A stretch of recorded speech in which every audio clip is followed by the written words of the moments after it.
Hello all and welcome to this Saj Chowdhury Writing School podcast. I am Saj Chowdhury. Now I'm a former BBC Sport journalist and left in May 2021 after 21 years of typing a lot of words. I decided to set up my own online journalism writing school to teach people the techniques of writing for the likes of BBC Sport and BBC News.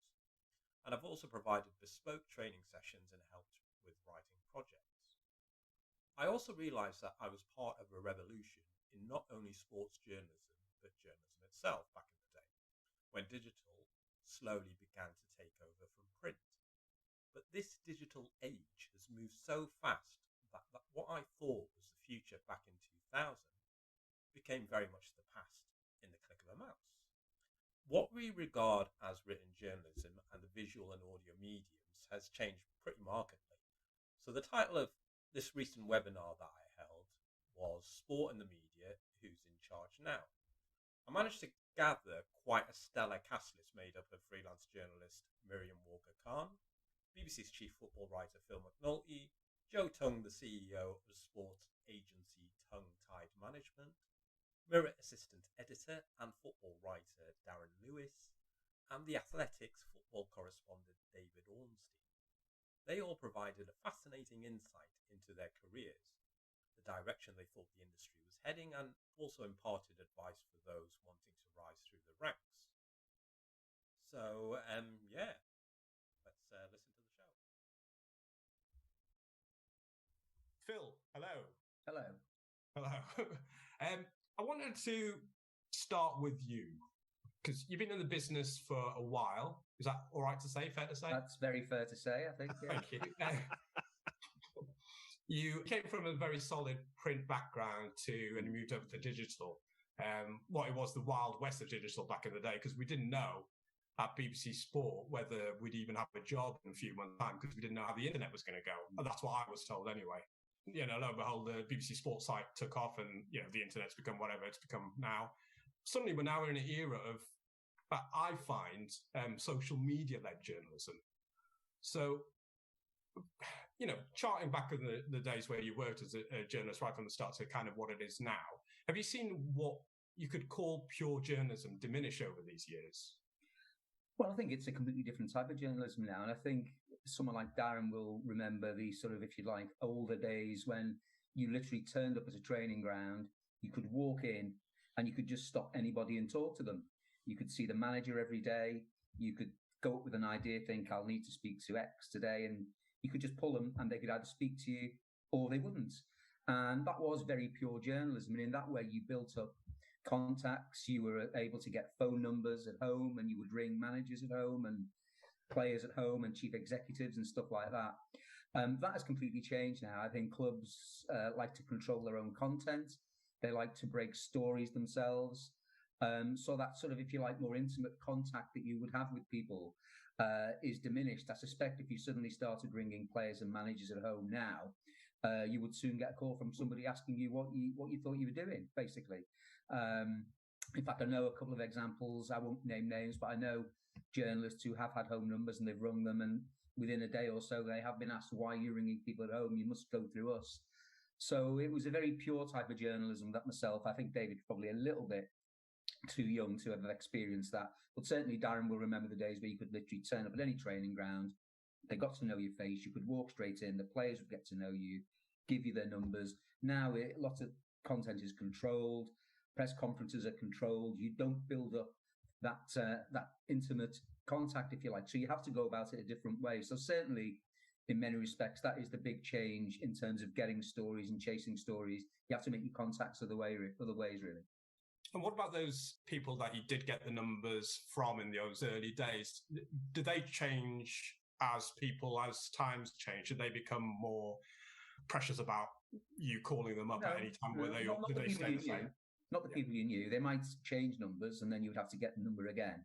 But once you'd built that contact up, it was absolutely fine. And I think even as that more controlling environment emerged, where they would have press officers and press departments and access was more limited and controlled, they were people you could still ring up. And I'm sure there are people now you could ring up and you can still ring up certain people. But back then, I hate to use that phrase, You could ring players up at home. You could ring them on the mobile. It was something you just did as a matter of course. It's not like that now. As I say, clubs and organisations like to break stories exclusively themselves, like to have the content to themselves. I mean, it always makes me laugh when you see a club website with an exclusive interview with a player, they tag it exclusive. Well, of course it is. He's sitting next to you and no one else is going to get that. So in many ways, that has been the big change I've experienced as, if you like, a slightly more experienced journalist. And I suspect Darren will probably feel the same on that. Joe, you've been on both sides, somewhat having worked as a high-profile radio producer to now somebody who manages some of the foremost talent in sport. Do you understand what sells these days with regards to selling something to sports media, and how important does it remain to keep a good relationship with the likes of the BBC and ITV and other major corporations or publications? Or is it now, with the advent of social media, do you kind of veer towards, promoting your talent through those mediums? I'd like to think I know what sells, Sarge, because that would mean I was doing my job. Yeah, I think I'm in a really privileged position because I started on the journalism side. I do think I genuinely understand how to advise my clients on what they should be doing. I also think I am slightly biased in the power of network. And by network, I mean BBC and ITV. So much as half of our work will be based on social media profiles, brand work, which is generally based on social media profiles. However, I still really, really, really encourage all of my talent to do network because of the reach. So I can put someone on, even with Sky. So, you can do some of the figures, just to put it out there, some of the figures on Sky, you'll get 100,000, 200,000 people watching something on Sky. I can put someone on BBC, Football Focus, Saturday lunchtime, minimum 1 million, 1.5 million people are watching. So that jump of putting someone on network, even though network has less sport and less sports output, I'm really, really pro traditional. But at the same time, I've always had, my first job at the BBC was writing for online. It was writing match reports when, Phil will remember, it was BBC Sport had just started online and 5 Live online had just started. And we actually were at the forefront of short form content because we used to put match reports, little clips of 5 Live match reports on the 5 Live website. And that was my first job. And then writing match reports for 5 Live. So I kind of, I do totally understand the way it's moved and that we have to cater to our audience. But personally, look at Emma Hayes, who's one of my clients. Emma's been one of my clients for 10 years. So when she came back from managing in the States, she was doing co-coms on Eurosport. That's where she learned her trade because she just loves football. She was working at Chelsea, but the league wasn't professional then. We obviously all know how amazing Emma Hayes is, having worked with her for so long. She was in Champions League final. She's won the double at Chelsea. However, it wasn't really until she went on ITV with the Euros last year that the wider audience, and I'm talking 18 million people, wider audience, now know who Emma Hayes is. I don't have to say Emma Hayes, Chelsea manager. I can just say Emma Hayes, full stop. So that to me is the power of the kind of traditional media. Yeah. So at the moment, it's not tipped over yet to the side of where. Not absolutely. No. It's completely complementary. You can't have one or the other. Emma's, while we're on Emma doesn't use social media that much. And, I'd possibly have to encourage her to use it a little bit more. But I do, it's to complement the other. Absolutely not one, just to do the social media side or digital media. Darren, you've got a gazillion scoops in your time, and I've very much seen you in action at work at your best. Tell the folks how you started out and whether you think the rise of social media has changed what is expected from sports media and journalism. Well, to listen to Phil and to Joe, they've given us a really good balance, if you like, of the benefits of digital media and traditional media, because you've just heard the benefits of both. And certainly I started out in print media, local newspapers, regional newspapers before I moved to the Daily Mirror. And I would always be of the opinion that digital media will never be a substitute for picking up the phone, meeting with people, building relationships, sitting down, building that trust. I think trust is a really key thing. because there will be times when people want to get a story out and they will trust you to tell their story best. And Joe, you know, you got a lot of clients, and so you will know from working with those individuals. In fact, everyone on here will know that when you work with someone, there may be a time, it may just be once in their career, but they will want somebody to be able to tell their story with the nuance, with the sensitivity, with the honesty that they want it told. And you could be that person. And that could be almost the fulfillment of years of getting that trust and earning it and working on it and being somebody that's reliable. All of that doesn't come from trawling through Twitter or, you know, chasing after likes and retweets. All of that comes from doing the groundwork and going out and meeting people and sitting down and having coffees. I mean, you know, Phil's been kind about me, but, you know, Miriam and David, you know, David is almost a Godzilla of transfers, if you like. And, you know, why is he? Because he gains the trust of people who have the information to be able to impart. And I think that there is almost we are in a moment now where, yes, digital does hold sway, but I'm really glad that Joe's pointed out the power of traditional media as well, because I don't think there is a substitute for that right now. There may well be down the line. And certainly, you know, I've worked in all forms of media, so I know the power of all of those. What I would say is that social media has helped us to be able to tackle a lot of the societal issues that have enabled other, for example, black journalists to get into the game, you know, other female journalists to get into the game. They've held up a mirror to the societal issues like sexism and racism and homophobia and all the other things, but taking it directly to the decision makers, to the sponsors. It's given those players and athletes a voice. So whether, for example, you might be a boxer wanting to respond to getting called out to an opponent, or you might be a footballer who wants to respond to being criticised, or a club who wants to make clear that you want to sell a player like Barcelona have done today with Ousmane Dembele. That's all happening on social media in real time. But just to go back to where I started, I don't think it will ever be a substitute for trust and sitting down with somebody, as Phil was saying at the start, going out, having a coffee, building that trust over a long period of time. Because I think if you don't have that, then you don't have the basis for your journalism. I mean, it sort of neatly leads on to David, where hope you're all right, David. I've seen you go from, when you first started BBC Sport, from hungry journalist to hungry journalist, basically. So what are your thoughts in the sense, do you find it harder to get access to clubs and players than you used to when you first sort of started out, even a few years ago?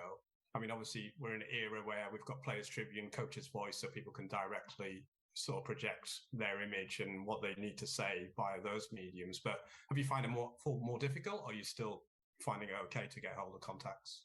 Well, I'm as hungry as ever, Saj, but that's because I haven't had lunch yet. No, it was a very difficult start, as it would be for anybody. When I started, when the guys got going at their various points in time, and the same subsequently.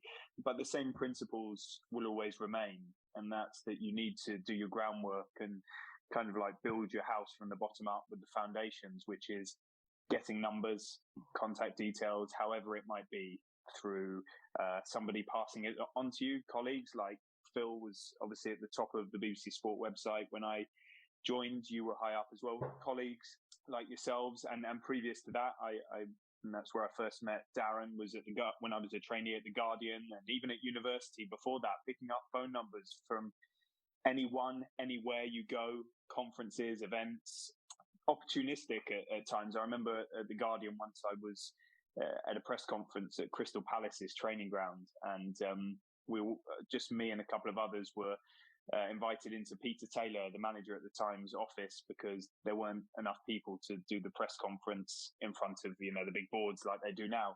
And Peter was late, and we got sat in his office, and we all just looked up to the side, and there was a piece of paper with the first team squad's phone numbers on it, and everyone quickly took a photo and noted it down. And so, yeah, there are no rules to this process of building contacts. And then when you've built, or when you've got the contact details, you need to develop the relationships, which the guys have talked about.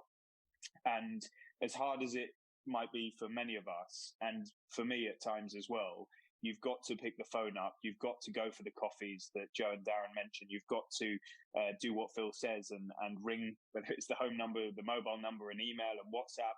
And you've got to be relentless, respectfully relentless in knocking at the door. And hopefully when you get in front of these people, or they hear your voice, or they see your work, that in time the trust will build up. And then the proof is in the pudding. They'll be looking out at your work. They'll see the quality of it, the integrity of it. They'll see if you've said things that they told you not to say. And, don't screw them over. Don't betray that trust. Make sure you're extremely diligent and clear on what is on the record, what is off the record, what can be used for publication, what can't be used. And if it means you losing a story, I've had to learn the hard way in some of that, we all have in some of these situations, then you lose the story. But don't overstep the mark, because if you publish something from a conversation that you hadn't checked, or they'd asked you not to, then the bridge has been burned, and it's going to be very difficult to rebuild that. In terms of your actual question on whether it's easier or harder now, it's actually easier for me to an extent, because I've built up the trust with so many people, and they've seen my output across the Guardian, less so, but BBC and Athletic now, and other platforms when I do bits on Sky and NBC and BBC, that they know how I'm going to do it. And so they either don't want to speak to me, which is fine, or they do. And by and large, they do. And that makes things a bit easier for me, because it's transparent. My face is there, my work is there. It's kind of there for all to see. So in that sense, it's much easier, and I feel very privileged, because when I was starting out, you really can only get hold of easily the phone number for a press office. And normally they'll say no, or they don't want to help you, or unless you come across good press officers, good agents who will understand that you're a young journalist, you're getting going, you're asking the right questions, you offer a right of reply, and just bit by bit, you manage to, dip your toe in the water and go forward incrementally. But harder in the sense that these situations are more controlled now than ever before. The press officers, the whoever you're dealing with at clubs, at organizations, around an individual, in terms of liaising with agents and people, you get really good ones like Joe, or you get some tougher ones who either you can't get hold of, or they don't want to talk until something's gone wrong with their client, and then they're the first one to come to you and try and repair the damage. And there are so many layers now that it's harder than ever. I wouldn't get in a manager's office now to see a piece of paper on the wall and take the phone numbers down. And there's a greater chance now, tapping into a point Phil made, that if you were to call a player now, if they didn't know you, or if you didn't do the introduction in the right way, or an executive or a physio or a coach, they would probably be inclined to report that to the club, the head of comms, because they fear that they'll get in trouble themselves, even if they might want to talk to you. And so the layers of protection around the sources of journalism is getting tougher. But once you get to that stage where you've earned their trust that Joe mentions, then it's probably easier. And they like to trust more than ever the people who are respected, because there's so much fake news and speculation and damaging information out there, that if you manage to get to a stage and a position of reliability, trust, integrity, then it's more precious than ever before. Do you think your social media presence helps in that sense as well these days? It does, but with that kind of outlet and power comes real responsibility, because these people see there's no getting away with it. Don't tell them that Anthony Martial's great to try and get an interview, and then you go on Twitter and say rubbish, what mercenary needs to get out of the club. These people will see what you're doing, the way you're interacting. Don't try and cut corners or think you can pull the wool over the eyes of these people. It will get back to the contacts. So everything that you're prepared to say in public and in private, you've got to take the same approach to your social media, and you've really got to be on your guard. And it's beneficial. Yeah, they see the power of your stories, and then And, that might make them more inclined to speak to you. I've got to admit, in some cases, it will make them less inclined to speak to you because, they might tell somebody something that they don't mind getting out from maybe a lower profile source with a smaller following, and it sows the seed. It might not be quite accurate yet. They're trying to build a bit of momentum around a transfer story. Whereas somebody like Phil or Darren or me or, some of the bigger followings on social media, that can be problematic for them if they're trying to get little crumbs out, because it will turn into a big deal. And so it's kind of like it's a real privilege, but it's a bit of a weapon. It's a powerful instrument, but the trust that comes with it from the audiences means that that's a crucial part of my work now, and the contacts know it as well. So don't just see social media as some fun outlet, and unless that's what you use it for and are known for, because it's a proper platform to disseminate information and interact. Thank you, David. I don't think you've been affected by the cynicism of this industry, have you, yet? I've lost count of how much you've already achieved in a short space of time, so congratulations on that within the BBC and also outside. But I'll ask you something just that little bit different. Has traditional media actually, do you feel it's moved with the times? Yeah, I think a lot of it's experimental, right? Like we don't know what's going to work or not going to work. So a lot of the time you have to experiment. But I think, for example, there's this big obsession with younger audiences at the BBC because we're not serving those properly, they're not coming to us. And everyone knows that, and it's a huge problem because we're the next generation, we're the future. But I think a lot of the time it's tricky because they don't give younger people jobs to take on those roles and produce that content, which is hard because you have to have experienced people in roles at the BBC and anywhere. So it is really tricky. But if it's someone who's never used TikTok, working on TikTok, getting a job to use TikTok, for example, it's not going to work. I'm even probably too old for TikTok, and I'm 28. I'm definitely too old for TikTok. So you have to. I think it is really hard because we're always going to be playing catch up, and the power of tech is that it's always so ahead of where we are, and we're never really going to be.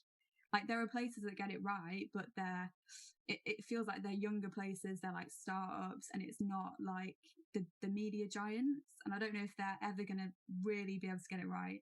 So do you think the media giants should leave that alone completely? Because when they do, it's always playing catch up a little bit. I don't think they can afford to leave it alone because we don't know where, in 30 years, maybe we'll be better at it, but we don't know where the next platform's going to come from. So I don't think they should leave it alone. I think they just need younger people. I think they need to trust younger people to come through and actually go and pick them out, not just wait to be I came on through the journalism trainee scheme. I applied for that, but I think they need to go and find people, handpick them and bring them in, because that's the only way we're gonna, do you know what I mean? It's not the people that are doing journalism masters, it's the people that are sat in their room learning about TikTok algorithms. Just a question from Andrew Davis here. Anybody can answer this, I might pinpoint somebody, but do you guys find that the neutrality of journalists and pundits seems to be waning? Do we have to present a side or be slightly, I'm trying to think, not a word, inflammatory or slightly triggering in order for the story to sell? Anybody wants to answer that? I'll start on that. Just I think both from when I was producing, but also from what my clients are kind of advised, you're encouraged to, because it's so competitive. So whether you're producing and I was producing Righty when Arsene Wenger was kind of losing all the support at Arsenal, and he was under a lot of pressure for a long, long time to finally say it's time for Arsene to go, because everybody knew that the minute he said that, it was going to create this massive splash. But that's not going to make him a good pundit or a bad pundit. And, Kelly Cates was his co-presenter at the time and was brilliant at let's just discuss this rather than having to be so, let me do one line that's going to sit on Twitter because it's just a top line. I'd rather sit there and discuss it for 2 hours and the pros and cons of this situation rather than aiming for this. You got this many likes on Twitter. That wasn't the point of us. That wasn't the point of a 2-hour show on a Sunday night reflecting on the football for the week. It was to hear what somebody who had this, such a close relationship with Arsene and such a close relationship with Arsenal could tell us about the merits of him staying or what the club should be doing to help him move on. So I think they are absolutely encouraged, and I think it's sort of hard as, you know, a client, as when I'm watching clients sometimes, and you know, I work with quite balanced people, I would say. I don't work with like the headline grabbers, and sometimes you sort of sit there and you go, well, what did you just say in that 3 minutes? Because ultimately the clickbait people and, you know, those people sitting there waiting to write the headline or do the one-liner on Twitter, they just want the click to get it out on social. So I just think they're under a lot of pressure to do that. Yeah, but that sells. I mean, I remember being, you know, on the website. Obviously, if there is a good clip from 5 Live and somebody, say for instance, like a Robbie Savage or Chris Sutton or whatever, says something which is a great soundbite, that leads as a headline, and people click on it. And then obviously you sort of fine tune it and add a bit of balance, obviously, to the argument. If there is some argument about, say, Wenger, and you sort of just, you know, produce both sides in the text that you produce. But that does sell. And so going back to Andrew's question, yeah, times have changed. I think we have to, because it's so competitive, you were saying, Joe, we have to create an environment where, you know, that your personality is saying stuff for them to get enough clicks or hits or, you know, a good audience on radio or TV as a result, and then they get re-employed again and again because as a result of that. The next question I want to ask, and it's kind of leads from a little bit from what Mim was kind of saying, was, do you foresee the role of a sports journalist changing, or has it changed already? Is there less importance on getting original editorial-led content, and do you feel in touch with the changing landscape, or do you feel a bit left behind? So, Phil, I'll come back to you again. Are you keeping up with the times? Well, you have to. I listen and I see Mim's work and what she says and stuff like that, and I totally agree with it. Because if you don't move with the times, you get left behind. And if you get left behind, then you'll soon be out the door. So you have to listen to what people are saying, and you just can't stand still. Journalism can't stand still. I mean, remember when we started on the website, it was literally like a newspaper on the internet, wasn't it? Joe will remember that. It was just literally, you'd see pieces that stretched on to 2,000 words. And now people would switch off inside 15 seconds. They just wouldn't read it. So you've got to understand what people are looking for. Younger audiences don't consume all their content by sitting looking at a computer. They'll have various other means of doing it. So it's a very different job than it was. But you still go back that you need original thought. You see the pieces, you know, that have been done on our site. You need original thought. You cannot just stick in the past. Otherwise, you know, you're wasting your time. And it will soon become very clear, very quickly, that you're somebody who is stuck in the past. You have to embrace all these new methods, embrace the way journalism's going, the digital. I mean, if I went up to the desk and at the BBC now and said, I'd like to write a piece which is just not going to have any pictures in it, it's just going to be me sounding off with 3,000 words and what I think about something, they'd say, well, thanks for that. Could say something probably quite impolite after that. You've got to move with the times, understand what people want to read and to experience and see. And I have no problem with that at all. I think, you know, if you get left behind, then it's your own fault. You've got to understand what's going on around you. Listen to what people like Mim are saying, who are younger than us. Not that much younger, but they are. and you have to listen to what they say and take it all in. Otherwise, you will look like some old dinosaur who sits there thinking, oh, well, it was much better in my day. And it wasn't. So you have to listen to all that and move with the times. Darren, are there still those people there? And there must be. You've obviously spoken to people in the industry who've been there a while, who are still sort of. I think it's wrong to say probably stuck in their ways, because it's understandable and the content they produce is brilliant, but unwilling to maybe embrace what is happening at the moment. I don't know. I mean, I'm sorry, because I remember when we first started, and Phil mentioned on the website, and I was going to gigs and saying that I was doing stuff for the website. And obviously you're kind of positioned somewhere near the back of the sort of the hierarchy of journalism, understandably so, because I was quite fresh as well. But also I think it was from organizations, how they saw you, and when you said you're from the website, didn't quite understand what you actually did, you know, what your purpose was. And hence, you know, do you do audio? Are you producing? Do you do tech? The number of times I got asked about, do you do coding? I went, I don't do any coding. I just know how to write, etc. I'm still accredited for matches sometimes as BBC Sport Online. Oh. That really does. It shouldn't do, but it really irritates me. I said, at least try interactive. Even that's one step on for a few years, but that is people still thinking in that mindset that it's literally just words and not all the other stuff that you see on it. Yeah, Darren, in the sense of at the Mirror, did it take a while for this conversion to happen?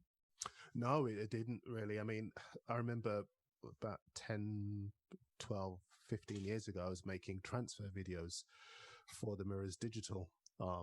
And I remember at the time there was a fascination with what I was doing because people just weren't doing it. And at the time, I remember in the Daily Mirror's offices in Canary Wharf, the web desk was 6 or 8 people in a corner of the open plan office, and the rest was very much focused on print.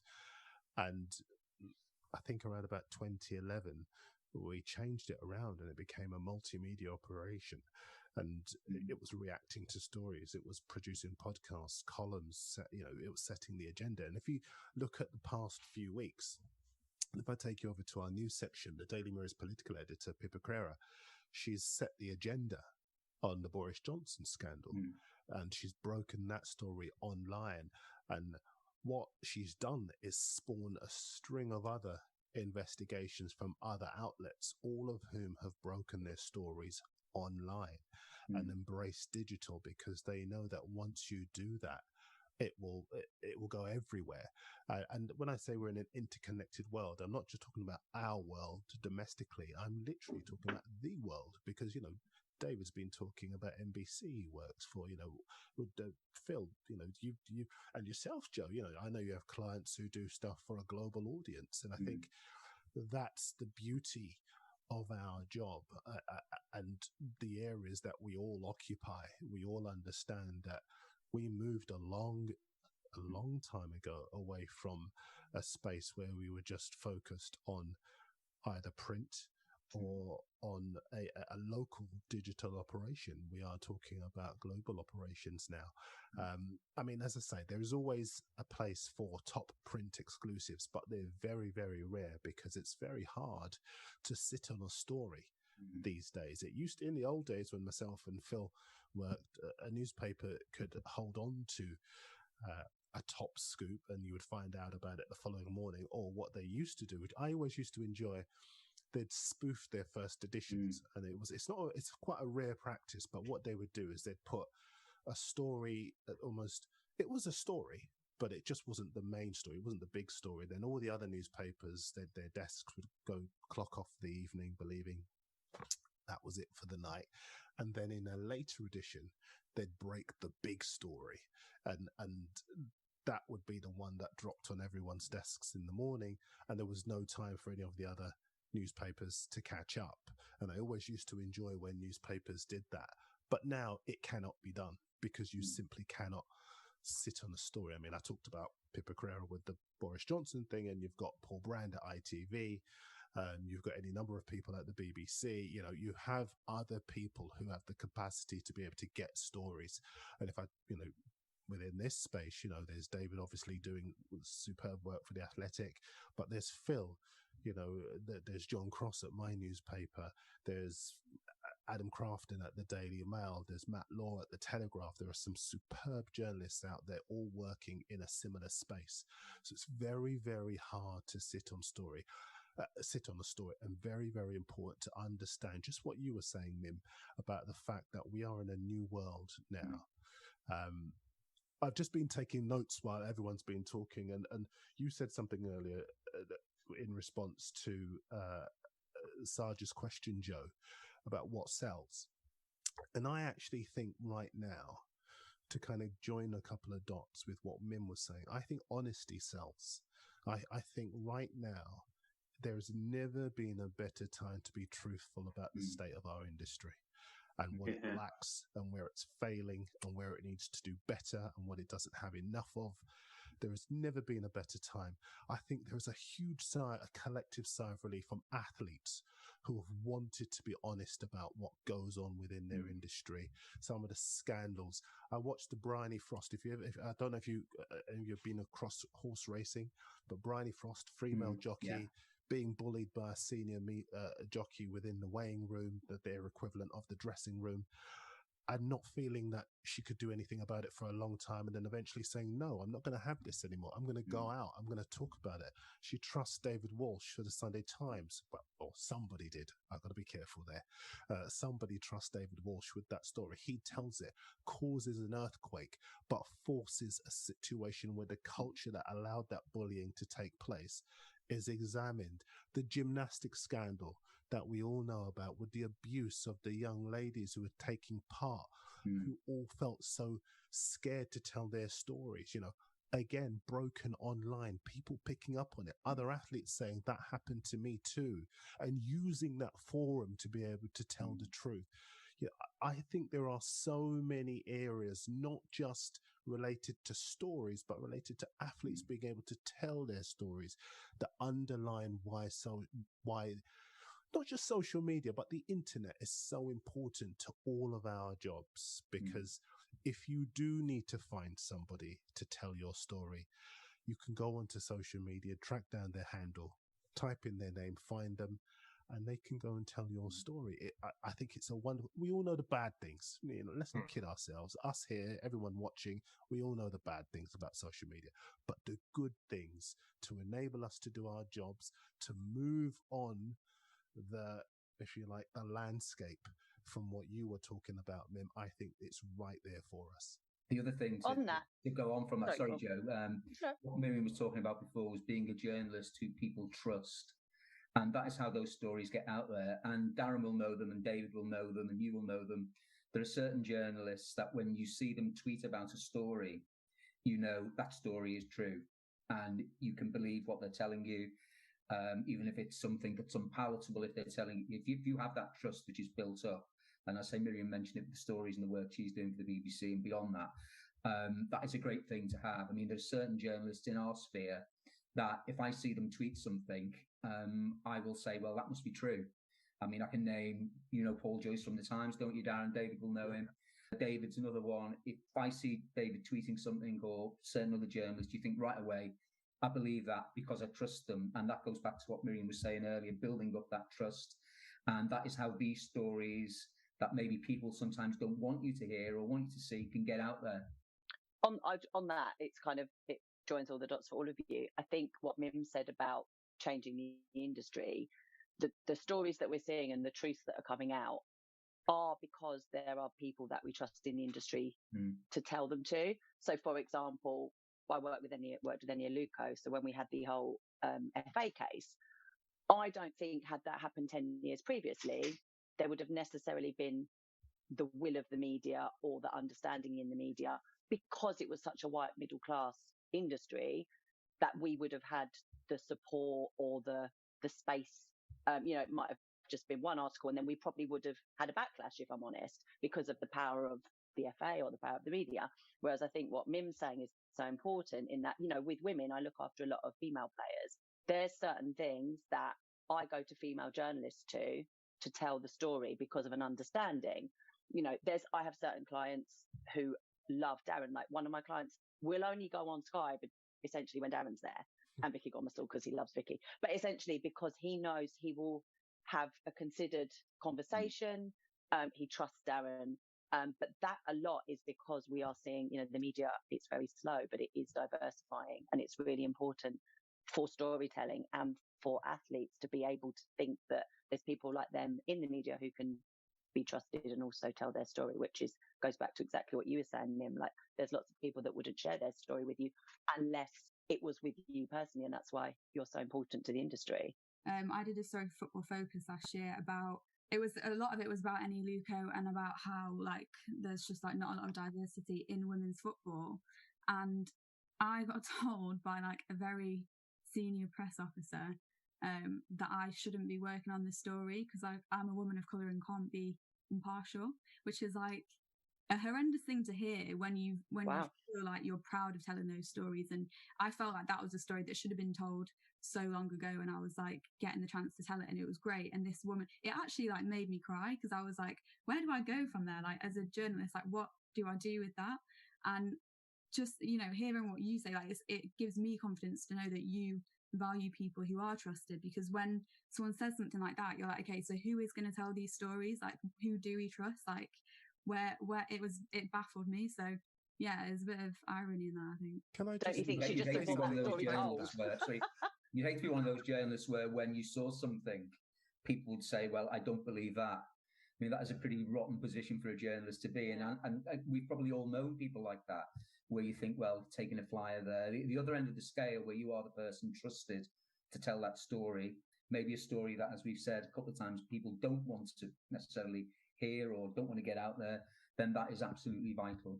I was about to say, one of the things that I tell younger journalists is something that I was told very early on, which is have an opinion. I think journalism, that it's evolved obviously digitally, but it's also evolved from this kind of archaic belief that you are only there to tell the news. And there was a case involving the BBC presenter Naga Munchetty, who basically characterized something that President Trump said as racist, which it was. But she was actually disciplined by the BBC. But what she had said will resonate with millions of people, because I believe we've moved past a point where we simply have to sit and parrot what people are saying. If we can characterize it for what it is, we speak to so many of the people who don't have a voice. And I think for a long, long time, before the landscape started to change, I would say 3 years ago, I wouldn't go too much further back because we're kidding ourselves if we think it's any longer than that. But for a long time before that, people were just prepared, and some people even are now, literally just to read what they're told to read. But I don't think that we have any chance of being able to change some of the societal problems that we have, or the problems that we've got within our industry, unless we're prepared to tell the truth and be honest. And I think that counts for us as journalists. I think it counts for a lot of high-profile sports people who could use their platform, and to be fair, do use their platform to try and change things.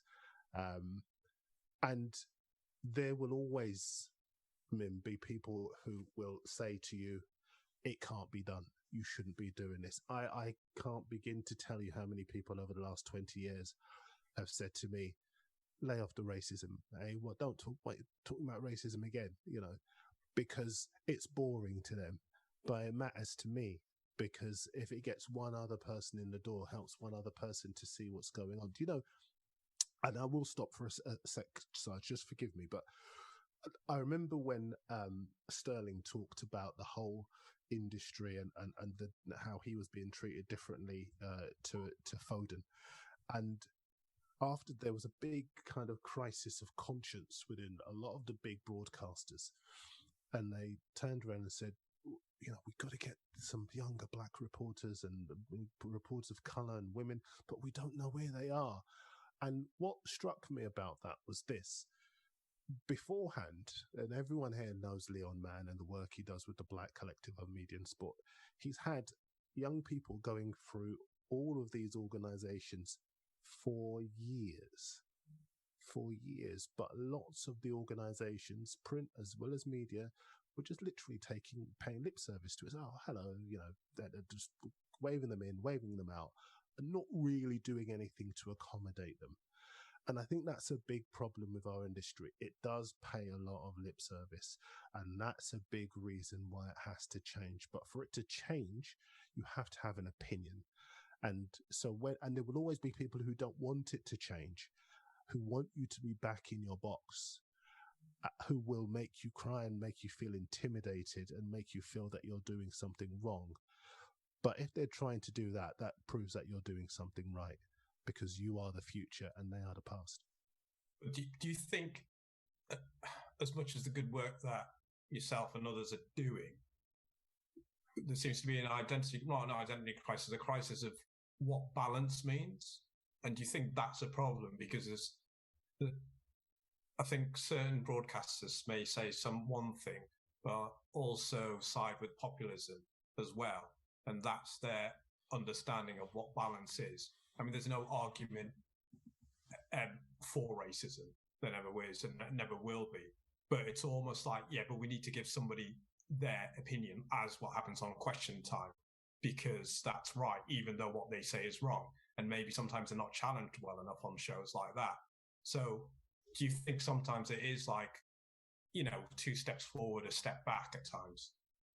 Well, I'll just be brief on this so someone else can have a turn, but I would say this, and I've always felt this. You would never have, in the interest of debate, someone to give the counter-argument against domestic violence. You never would. In the interest of balance, let's just get this guy who's struck this person or this, that, you know, and let's see what they've got. You would never do it. But only in our industry, for some reason, we seem to have the counter-argument for why someone shouldn't be judged on the basis of their gender or their race. And that sums it up in a nutshell. Maybe did you want to add anything to that, what we were talking about, in the sense of you and what you experienced before, which is obviously quite painful, but sometimes do you feel that you're being at times categorized, whereas maybe you want to expand and do other stuff? Yeah, because I didn't get into sports journalism to talk about racism or anything like that. I got in because I was an athlete and I was always injured, and then I just started writing athletics pieces. So sometimes I feel like I have to remind people, like, I'm not just here to do all the diversity stories that you want me to do. Like, you have to tell people that.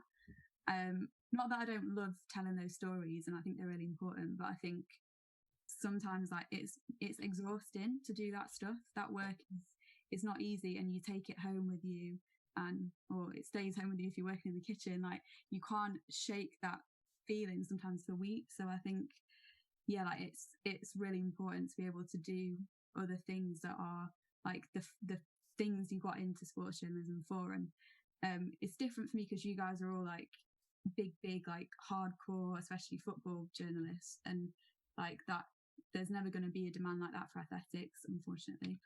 Yeah, I think the core of why you want to be a journalist is super important. And saying that, I'm currently working on loads of pieces about like British Pakistani identity in sport and things. So yeah, it is really difficult. It's really difficult because obviously if you don't do them, it's sometimes like who else is going to do them, because people just don't want to do that kind of work a lot of the time. So, but I think what Darren was saying about having an opinion, you know, the Nagamanchetti thing is a great example of us not being able to say things are racist that are racist. Like the whole Trump thing, like how many times does someone have to say something racist like before we're allowed to call them racist? So things like that, I think we're getting better at, and it's only, like you say, the past couple of years, probably since a man was murdered publicly and we all saw it, that we've been having these conversations. Yeah, I think it's getting better, but we need to all get better at kind of calling it out. We've seen a gradual move from trained presenters, who many of whom were journalists, to media companies employing former professional sports people to present an interview. And, you know, we've had that in the past, but obviously perhaps more so now. Does that actually sort of diminish the standard of journalism? I'm being slightly provocative here, or does it add more value? Do you know what? It's such an interesting sort of question in terms of, I don't think it diminishes anything. I think it's a good thing. I think there is so many more opportunities. There's so many more platforms. There's so much more content we need to make. So obviously we need to bring in new talent. But I do have a big issue with putting talent on air too quickly without training, or putting them on air for their status or their numbers, or, as Mim said, because we need to chase this 16 to 24-year-old group and these people are popular, so let's chuck them on air. And the reason that I have a problem with it is journalism is a skill, right? People train for years, and it takes us years to develop and get better in it. So, for example, when I started editing 606, it was presented by trained journalists. We then brought in Robbie Savage, who was the first footballer to ever kind of co-present the show. He was not media trained. He was not journalistically trained. And then we had Jason Roberts, who was the first Premier League footballer to ever do it. Right? These guys, brilliant. They brought such a new energy. They brought such a new viewpoint, but they were not trained journalists. And there were certain instances that happened across the 10 years that I was editing, that if I hadn't had Mark Chapman in the seat or Darren Fletcher in the seat, I'd dread, you know, Robbie brought his thing. So, for example, Fabrice Mwamba collapsed while we were on air. Mark Chapman held that show together for 6 hours in a way that only Mark could have done. as a producer editor that night. Thank goodness I had Mark at the helm. Robbie was amazing. Dion Dublin came in. We had all these amazing pundits to good their side of it, but they were not trained in the nuances of what we had to do at the BBC in that instance. We then had it when Gary Speed passed away, tragically, and Robbie was one of Gary's best friends. Robbie could have not presented that show. He had Darren Fletcher to guide him through that show, because there's certain things you have to do as a journalist, and there's certain subtleties about facilitation and subtleties of where you're taking a story. We had someone came on air once and was racist to Jason, and we're live. We're not Talk Sport. We don't have a dump button. We are live, and Chappers was in the seat, and Chappers, as a trained journalist, was impeccable in that situation, as awful a situation it was. Jason, obviously, he's just been racially abused effectively live on air. He's a professional current footballer. Imagine if he'd just been the presenter. I just think there's this sort of chasing of numbers and chasing of headlines and chasing of these people are popular, so let's put them on air, that the skilled journalists are being not ignored, but their value is being underestimated. I think there's a room for everybody. I mean, look at Gary Lineker, look at Alex Scott, but that takes years and years and years of practice. We all had to train local radio, local papers. It took Darren years and years and years to become the assistant editor. It took Phil years and years and years to head up BBC Sport. It takes you years to get to where you are. So I think it's brilliant. And I think it's been, it's brought a new energy to the media and the way that we deliver programming, we deliver content, and it serves audiences. But I do think you need the trained journalist. And until the talent is at that point, don't leave them on air by themselves. Okay. Just before you move on, Sarge, you move on, Joe, you've mentioned all of us, but your journalism, could you just, because I mean, I've been in radio studios, and I know that there have been lots of occasions where people like you, producers of, or you might want to ask about this, or just talk about the challenge of your role as well, because you've done an amazing job producing that, what was a flagship show for 5 Live for a long time. Well, do you know what? When you bring in new talent, it's just a completely different. When I'm producing footballers or talent or athletes, it's completely different to producing someone like Chappers, who Chappers actually was a producer himself. So, Chappers was like the dream, because he kind of, he could read my mind before I could read my own mind, or I could read his mind before he could read his own mind. Whereas someone like Robbie or Jason or Dion, it's just hand holding. And it's a whole new world. I mean, Jermaine Defoe was on Talk Sport yesterday morning.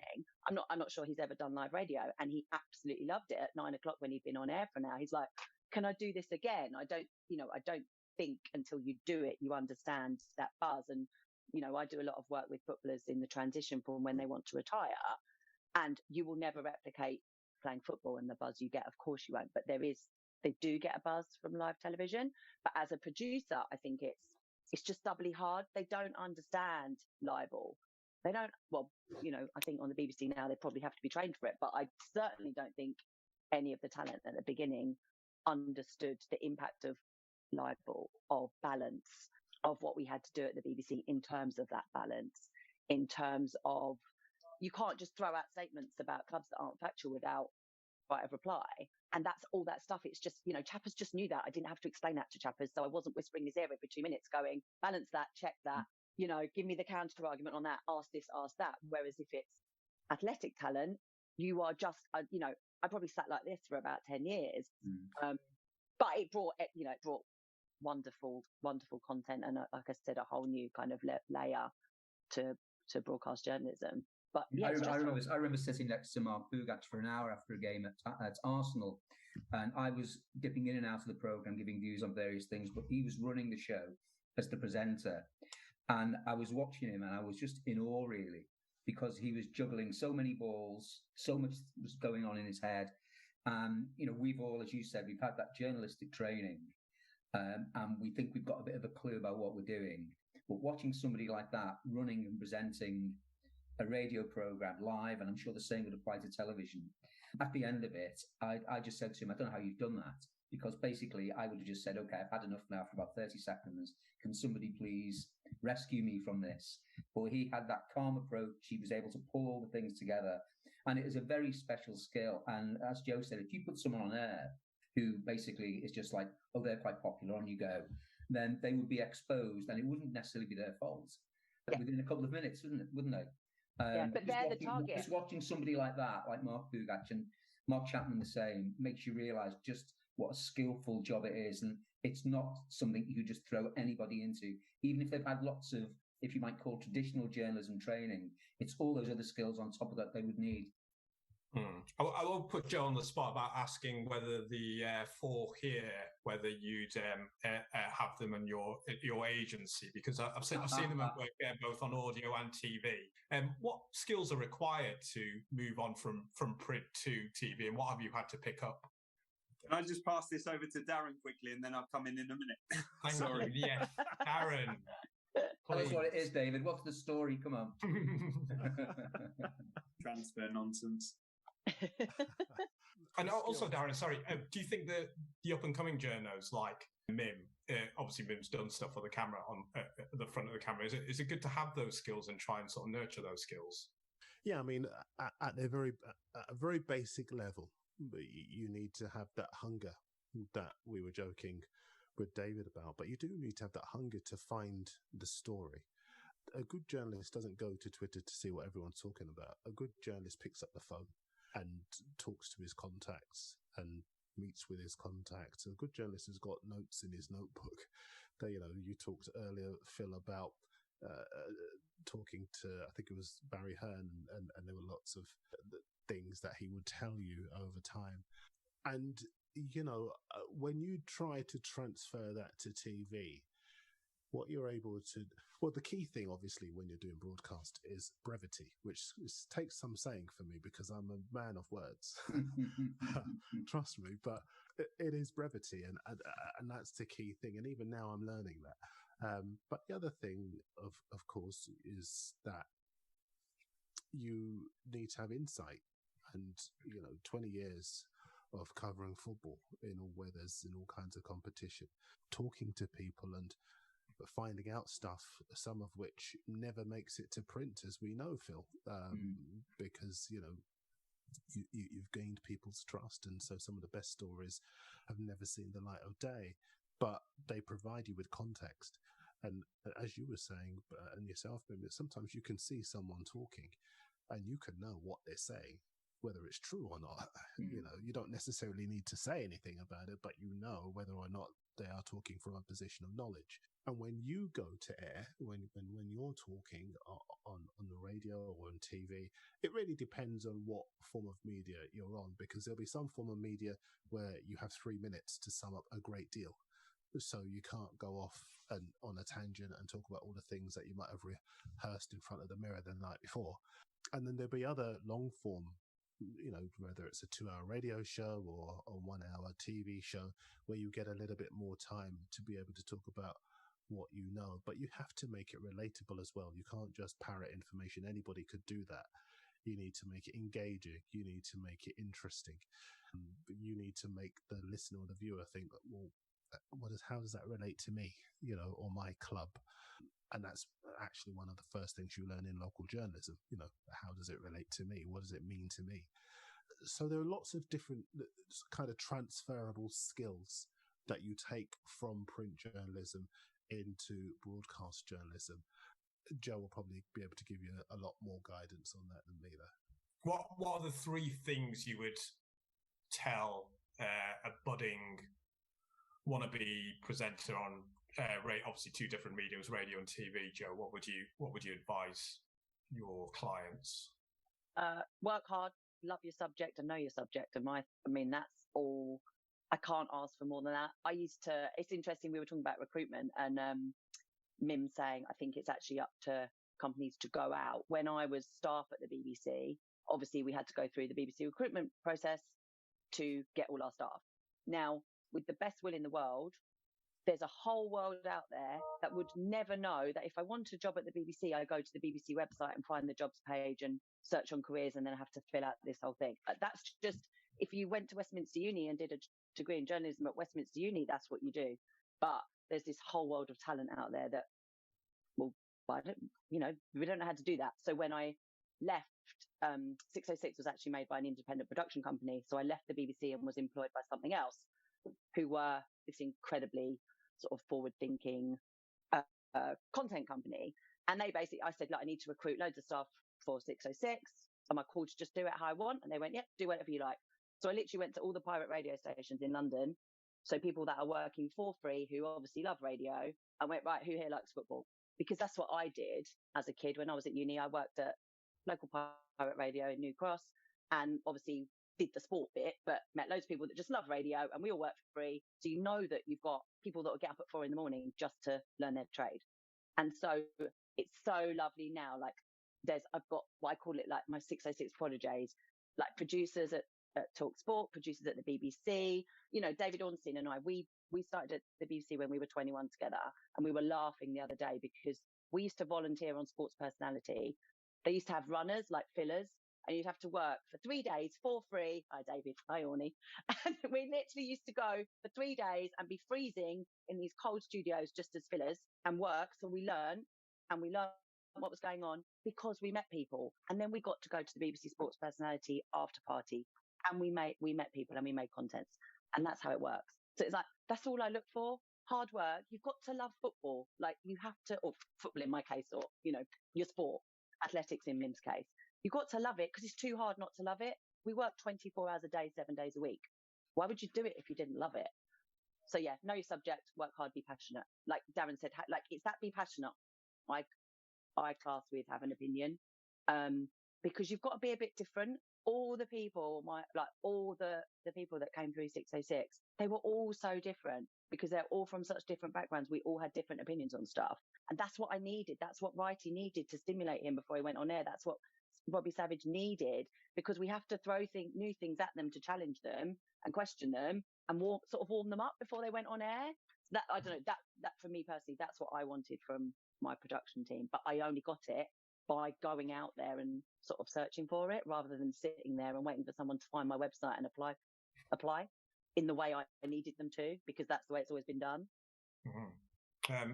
David, going back to you, okay to speak? I was just going to ask you how. I'm so sorry, everyone, and it's going to have to be my second and last answer because I've got to very, very quickly. I just wanted to know your. My apologies. That's fine. I just wanted to know that, from when you've gone from print and you've done some TV stuff in recent times, what's the transition been like for you? Have you been like standing in front of a mirror before you go on air and sort of practice, or is it sort of quite a natural thing for you to? He always does that anyway. I've seen him. Well, yes. Well, I've got to applaud the guys who have taken to it so much more smoothly than me. Like Phil's done a lot of radio over the years that I always actually wanted to do before getting into print, but I kind of fell into it, and then getting experience of radio later, I found it quite difficult. Darren's done tons of broadcast across TV and radio, and Phil does TV bits very naturally as well. I found it much harder. I was thrown on set at the BBC for the first time when I broke the story of Robin van Persie moving from Arsenal to Man United, August 2012, I think it was. And I was shaking and I was blinking and the bright lights were on top of me. And it's very hard to process your journalism. Broadcasting and journalism could not be more different. And those that nail the two are very talented. And you're live on air, there's no going back. And actually, I'm now better in a live environment than I am in a pre-recorded environment. I'm infamous at the BBC for doing retakes after retake of recorded stuff. Joe would have seen many people doing this, but I think I've broken records for the amount of voice pieces on radio, VTs, which is television packages that you prepare for broadcast, as lives, out in an event where you speak as though you're live in front of a camera, but it's actually recorded. Got this strive for perfection, and no one's ever perfect. And you have a lot of voice training and camera training by really good people. There's a guy at the BBC called Rob Nothman. He's a legendary radio broadcaster, and they try and they give you all these techniques, and unfortunately nothing can compensate for just doing it, for getting on set, for getting in front of a camera, getting into a radio studio, doing it as much as you can, whether it be in hospital radio, student radio, local professional journalism, you name it. It's there's no real secret to it. And so I found the transition very difficult. And even now, I get nervous, and that cheesy old phrase, fail to prepare to fail. It's very rare that you'll go on air unless you are just so pumped with adrenaline and know the story inside out, like on transfer deadline day, that you don't even have time to make the notes. It's in your head. Who's going from where to where the negotiations are up to, how long's the contract, when he's going to have his medical or something like that. But when it's proper stories, especially when they're sensitive legally around doping in cycling or corruption in cricket or something like that, some of the very intricate stories around racial abuse, for example, in recent years as well. You've got to be so well prepared, make your notes. You've got to make your legal checks as well with your duty lawyers wherever you work. If you're not sure about something, don't say it. And so thinking about all that while trying to appear well on television or radio is very difficult. I think following on from what David has just said, there are also different disciplines as well. And Joe will know this, having worked at the BBC. If you do Radio 5 and then do Radio 4, they are two completely different things, because on Radio 5, you could come on after a guy who's taught his dog to whistle the national anthem, and you can have to chat for 5 minutes, a bit off the cuff. You're not quite sure what's coming. Whereas if you do the Today programme and you do that bulletin at 7:25, you are told you have got 2 minutes, and they ring you beforehand. It's about 7 o'clock in the morning to talk you through the subjects and to make sure you know what you're talking about. And that is the first time I did that, and as soon as they said you've got both of these answers must only take up 2 minutes, in your head you're thinking, I better not say too much, or should I say too little? So those two disciplines are completely different as well. And it's a really interesting skill to try and get that 2 minute one in particularly. Or if Rachel Burden says to you when you come on at 2 minutes to 9 and someone's overrun, in 30 seconds, can you tell us why Ole Gunnar Solskjaer deserves the sack or something like that? So there are lots of different disciplines to learn along the way as well. Yeah, you're a master at it now, Phil. So yeah, it's when you hear that music in your ear and it's coming up to 5 seconds to 9. The music bed's in. And you then start talking very quickly. Trying to get out of interest, is that something that they prefer, as in you to run on before the music starts, to make it sound like, say, if you just finish talking and they've still got 5-10 seconds spare, that I'm guessing that sounds worse than if you're somebody who's prepared a script which is just that little bit too long to have to cut you off. I'm guessing that sounds better. If it was 5 Live, I wouldn't prepare a script necessarily, because the conversation can go in various directions. And if you prepare a script, then in your head, you're thinking, this is what I'm going to say. So you might get thrown by that. I think you're more likely to make specific notes if you're doing that 2 minute thing where you know you've got to get this in to the questions that you're asked. I think if it's a 5 Live one where the conversation can go in various directions, I think you're more likely not off the cuff. You still have to know what you're talking about, but it's a completely different discipline. And the first couple of times that little tapping starts at 30 seconds to 9, you do think, I better get all this in now very quickly. But eventually you're okay with it. But I think the interesting part is the different disciplines that need to be applied to it. What's the future for sports journalism? Take into account some of the next generation, or maybe on the Zoom conference. And what skills would you say the next generation need to learn going forward? And how should they sort of impress prospective employers? I'll go to Mim. I think being original and being different. Obviously, now that everyone can have their own platform and can create a YouTube channel or whatever, you have to bring something that's different. Like there's probably thousands of people with YouTube channels about the Premier League, but what's different about it? What are you bringing that people care about? And being bold as well. If you think an idea is important, I had a similar situation with a coach called Lloyd Cowan, who coached Christine Harugu, who died last year. And Shelley Ann Fraser, you're saying, well, everyone was tweeting about it, but I had to kind of push to do a tribute piece about him. And that was because it probably wasn't going to get a lot of hits. It didn't get a lot of hits, but I felt like it was really important. So I think if you kind of stand for things and you speak up when you know something's important, it's not always going to go your way, but just having that belief in yourself that that you trust yourself and that there are audiences that do need that piece of content. I think that's like really, really important. And it comes maybe a few years later down your career when like you've built up something where people trust you. So Joe, what do you think about people coming into sports media and broadcasting, the young people? What do they need to know or learn? I mean, I'll go back to the work hard, know your stuff, be passionate. That's my kind of go-to. But I think what I look for now is like a more of a 360. So it's almost not good enough now just to be able to write. You have to be able to use that writing in lots of different settings. So, you know, I might pop you on the social media for a bit, or, you know, you need to be able to make content, however that content is delivered, whether that's writing, whether that's broadcasting visually or on the, you know, in audio form. So I would say it's that 360. And as a young person, as a young journalist, I say just don't narrow it down too young. We were really lucky when I started at the BBC. I started in online, went to radio, went to TV, ended up as an agent, you know, but that was because the BBC gave me those opportunities. So I was just very lucky. But I think as a young person, it's just kind of try everything, because you're not going to be good at everything, but you need to know a bit about everything. We expect a lot. You need to be able to do a lot. 1 minute you'll be writing scripts, the next minute you'll be doing the social media, and you're certainly going to have to be able to film, you know, make your own content. But it is the work hard, passion, know your stuff, and contacts. You know, I was laughing when David Ornstein and Phil and Darren were saying about the contacts earlier. Like, Michael Carrick left Man United, and the number of people that contacted me that night that I've never heard from in my life, asking for an interview. And, you know, obviously you're not going to be rude. You go back to everybody and you're very polite. But ultimately, it's why would he sit down and speak to you when he's never had contact with you in 10 years? I've never had contact with you in 10 years. So the people that did contact me, who I've had contact with and have, you know, had an interest in Michael's career through all that time, of course you're going to, you know, go back to. And when Michael does do things down the line, you're going to go to those people. So it is all about those contacts and building those relationships. And that will always be the basis of journalism.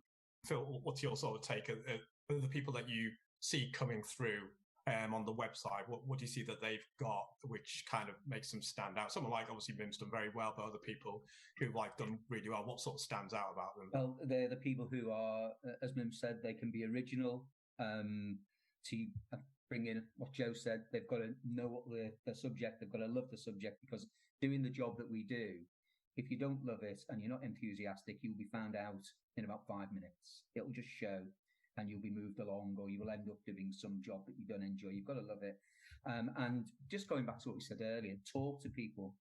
Just actually talk to them. Don't email them or text them. Speak to them. There was a woman who worked on for a little while at the BBC. She used to get frustrated when she would ask people, could you get in touch with somebody? And their first option was just send them an email when we had numbers for them. Wow. And she used to go up and say, well, you know, have you got in touch with so-and-so? Yeah, I've left them an email. I don't want you to leave them an email. I want you to pick up the phone and ring them. And there was one occasion when she actually, I'll tell Mim and Saj who it was when I finish this chat, picked up the phone, I'll tell you the woman was in it, and just dialed the number like that and put the phone against their ear and said, talk to them. And I mean, that was just, to me, I thought that was great, because that is a very, very important lesson. Speak to people, make the contacts. Next time you speak to them, even if it's just in a social setting or after a press conference or whatever, they might just remember who you are, and you might not feel the benefit of that until maybe 2 or 3 years later, as Darren mentioned earlier. But you must talk to people, and that for me is one of the big things. Right, so thank you very much, Phil. Yeah, Darren, same to you. You know, the hungry journos or the hungry producers coming up at the Mirror. What can you sort of tell the ones who are going to make it, and the ones who aren't? Yeah, you can, because the ones who can make it are self-starters. They're people who can spot the potential on any given news list. Being a journalist, in my opinion, is about having an opinion. It's about finding stories, developing stories. It's about all of the basics from before, but being able to translate those things from the written word to the microphone to the camera. It's about building a platform. And we've seen that I tell people all the time now, everyone is a publisher. You don't necessarily have to wait for one of the terrestrial channels or the satellite channel, whatever else, to come in. You are a publisher. You can get a camera, you can get an iPhone, you can whatever, you can get your laptop, and you can start working in your bedroom. And lots of people have done. We've seen lots of outstanding content creators develop stuff. The young boys at the Beautiful Game, quite clearly Robbie Lyle with Arsenal Fan TV, the Counter Attack podcast. There are so many, Touchline Fracker, some terrific podcasters out there who are showing that you don't need to wait for other people to give you a voice. You already have one.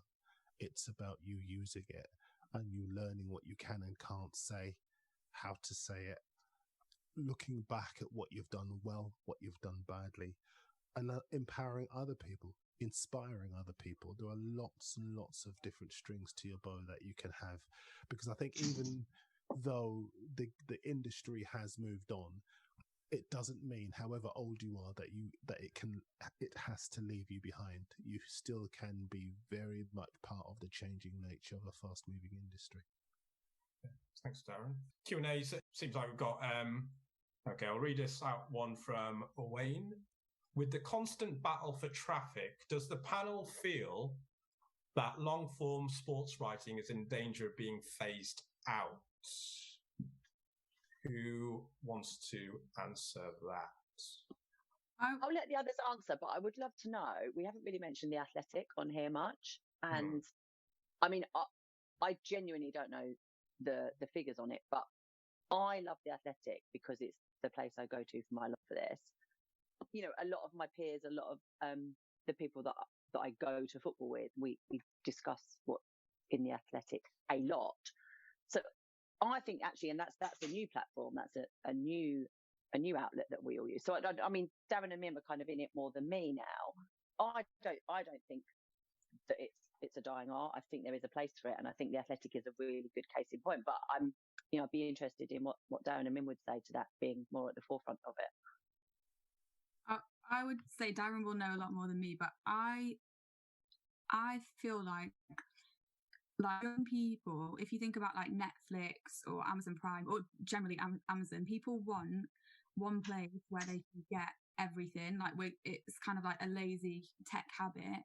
And if there's like a story that it's been bubbling away, you kind of know a little bit about it, and then you go somewhere and there's this massive long read that has everything there, the full story, that young people want to know, like they want to kind of learn things for themselves and make their own opinions based on that. I think it can never really die out because people will always crave like the full story, and having a place where it's all there in one place, neatly wrapped up in an article, I think is something that like consumers will always want. But I started in TV. I've only kind of recently gone to writing, so Darren will know a lot more. No, I think you've summed it up really well there. I think people will always go to the one place that they feel they will find it, and I think they'll see other places as homes for different types of content. And I think as time goes on, a little bit like if you look at the Athletics MO, if you like, they've taken journalists that people follow,